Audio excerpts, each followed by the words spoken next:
per reposar energia. Si necessites reposar forces, prova amb aquest batut de kiwi, advocat i pera i et tindràs llest en 2 minuts.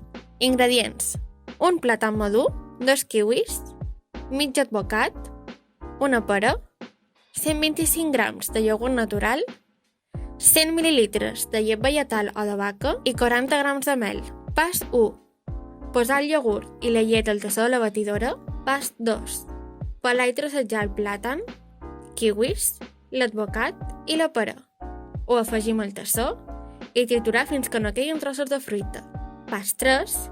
Incorporar la mel a poc i anar provant fins que quedi al teu gust. I pas 4. Servir dins un tassó alt i prenir-ho de seguida.